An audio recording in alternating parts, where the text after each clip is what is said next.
warahmatullahi wabarakatuh.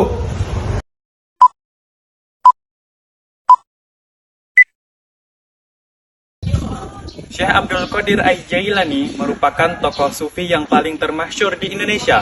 Tokoh sufi ini lebih dikenal masyarakat dengan cerita-cerita keramahnya dibandingkan ajaran spiritual.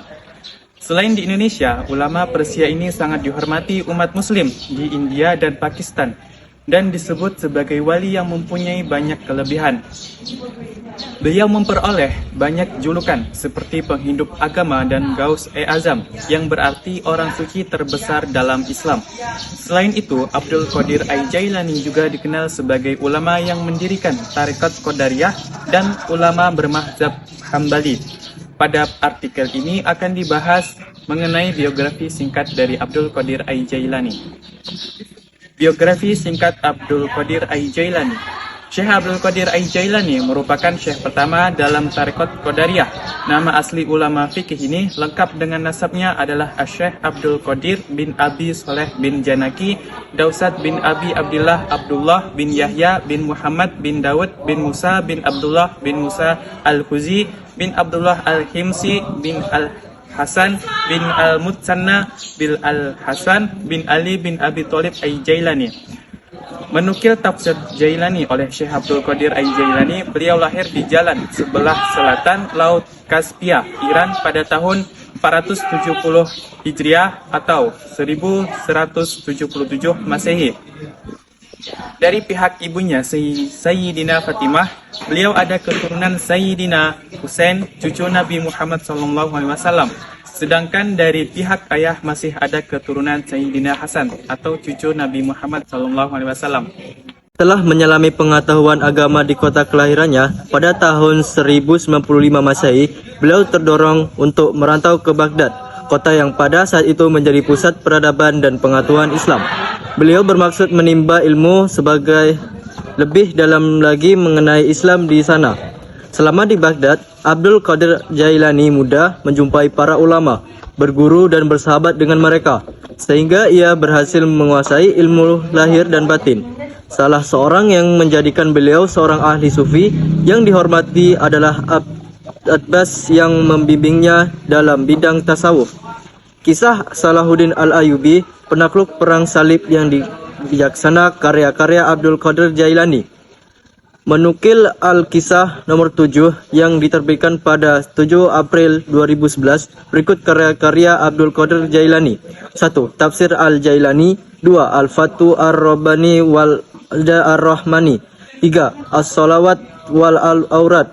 4. Al-Rasail. 5. Yawakil Al-Hikam. 6. Al-Gunayah li Balidik Tarikil Haq. 7. Futuh Al-Ghaib. 8. Ad-Diwan. 9. Sirul Asrar. 10. Asrarul Asrar. 11. Jalul Khatir. 12. Al-Amru Al-Muhkam. 13. Usulul Sa'bah. 14. Mukhtasar Ihya Ulumuddin. 15.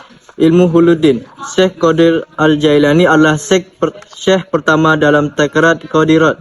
Beliau adalah Syekh Abu Muhammad Muhyiddin Abdul Qadir Al-Jailani radhiyallahu anha bin Abi Syari As-Sadin Musa bin Duki Dausid bin Asyid Abdullah Al-Jilil Ibnu Asyid Yahya Az-Zahid bin Asyid Muhammad bin Asyid Abdul bin Asyid Musa bin Asyid Abdullah bin Asyid Musa Al-Juni. Beliau lahir di Jailan, sebelah selatan Laut Kaspa, Iran pada tahun 1077 Masehi atau 470 Hijrah. Sedangkan dalam literatur lain disebutkan beliau lahir di Bang yang termasuk wilayah Jailan.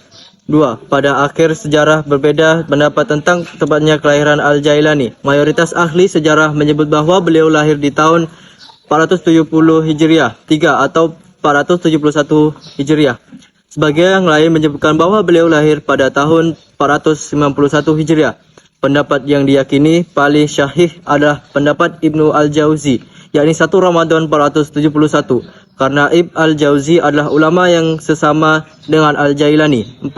Selain disebut syekh, wali, dan sebutan lain dalam tarekat, beliau juga disebut syahid. karena dari pihak ibunya beliau dan keturunan Syaidah Musain. Ajaran tasawuf Syekh Abdul Qadir Al-Jalani.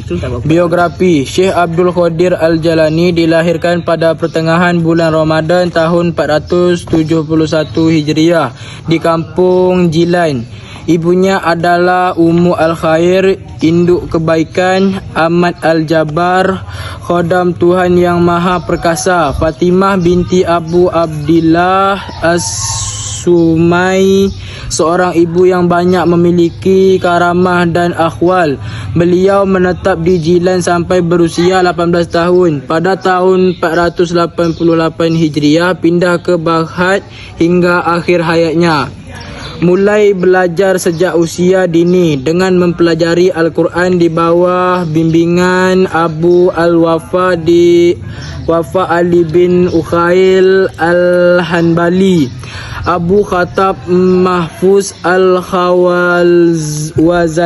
Al-Hanbali. Belajar hadis kepada Abu Ghalib Muhammad bin Hasan Al-Balakhalani. Belajar fikih kepada Abu Sa'ad Al-Muhrimi. Belajar bahasa dan santra kepada Abu Zakaria Yahya bin Ali At-Tahir Tibrizi, Sahib Muhammad Ad-Dabbas, dan dari yang terakhir ini ia juga mengambil tarekat. Latar belakang pendidikannya yang sistematis mengantarkannya ke posisi yang tinggi. Ia mumpuni dalam ilmu akidah, syariah, tarekat, lughah dan sastra. Ia menjadi tokoh utama dalam mazhab Hambali sehingga menjadi rujukan dari mazhab ini. Syekh Abdul Qadir Al-Jalani termasuk penulis yang produktif. Di antara kitab karangannya adalah Aurat Al-Jilani, Tuhfat Al-Muntakin, Wasabil Al-Arifin, Adab Suluk wa Tawasul ila Manazul Muluk, Al-Hizib Al-Kabir, Futuh Al-Ghaib dan lain-lain.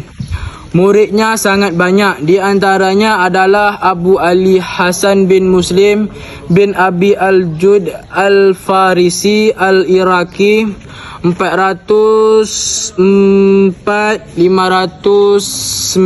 Hijriah. Mengambil ilmu fikih dan Al-Quran. Al-Qudwah Al-Arif Abu Abdillah Muhammad bin Ali Ali bin Khayyid Al-Awani 854 Hijriah. Qadi dan Dayar Al-Misriyah Al-Imam Az-Zahid Abu Al-Qasim Abdul Malik 516 sampai 605 Hijriah dan masih banyak lagi. Inti ajaran tasawuf. Di kalangan dunia tasawuf, Syekh Abdul Qadir Al-Jailani dijuluki Sultan Al-Auliya, rajanya para wali. Kedudukan yang mulia ini dicapainya karena akhlak yang terpuji, ahwal dan karamahnya yang dimilikinya. Syekh Izzuddin bin Abdussalam menyatakan, tidaklah diceritakan keramat seseorang secara mutawatir kecuali Syekh Abdul Qadir Al-Jailani. Ujian yang serupa juga diungkapkan oleh Ibnu Taimiyah. Tasawuf yang dikembangkan oleh Syekh Abdul Qadir termasuk tasawuf akhlaki, yaitu tasawuf yang berorientasi kepada perbaikan akhlak, mencari hakikat kebenaran dan mewujudkan manusia yang dapat mencapai makam makrifat kepada Allah. Beliau adalah seorang sufi besar yang berhasil memandukan syariat dan hakikat secara sinergis serta berpedoman kepada Al-Quran dan hadis secara konsisten. Beliau menyatakan setiap dengan dua sayapmu, yaitu Alkitab dan As-Sunnah, masuklah kepadanya, sedangkan kedua tanganmu ada dalam genggaman Rasulullah. Jadikanlah Rasulullah SAW sebagai temanmu dan pengajarmu. Diceritakan oleh Syekh Ibnu Abi Al-Fattah bahwa pada suatu saat Syekh Abdul Qadir melihat seberkas cahaya berkilau menerangi ufuk langit. Dalam cahaya itu ada yang menampakkan diri secara berkata, "Wahai Abdul Qadir, aku adalah Tuhanmu. Sungguh telah aku halalkan bagimu segala yang diharamkan." Lalu Syekh Abdul Qadir berlindung kepada Allah dari setan yang terkutuk dan menyeru kepada suara tadi dengan ucapan, "Nyahlah dariku, wahai makhluk terkutuk. Abdul Qadir, engkau selamat dari tipu dayaku, sebab ilmumu tentang hukum-hukum Tuhanmu dan sebab pemahamanmu tentang kedudukanmu. Sungguh engkau telah menyesatkan dengan kejadian serupa ini kepada 70 ahli terdekat." Setelah selamat dari tipu daya tersebut, beliau memuji Allah Subhanahu wa taala dengan mengucapkan, "Anugerah dan keselamatan hanya karena Tuhanku." Syekh Abdul Qadir ditanya, "Bagaimana Anda bisa tahu bahwa cahaya itu adalah setan?"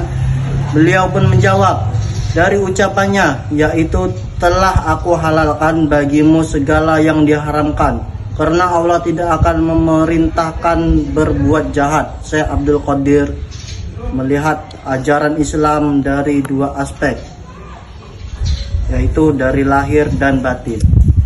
Dalam setiap ayat Al-Quran juga mengandung makna lahir dan batin. Misalnya tentang taharah yang berarti bersuci. Bagi Syekh Abdul Qadir, bersuci terbagi menjadi dua. Pertama, penyucian diri secara lahiriah dengan wudu atau mandi. Yang kedua, penyucian diri secara batiniah diawali dengan kesadaran akan adanya kotoran pada diri manusia tersebut, yaitu dosa. Kemudian dilanjutkan dengan menyesali perbuatan dosa tersebut.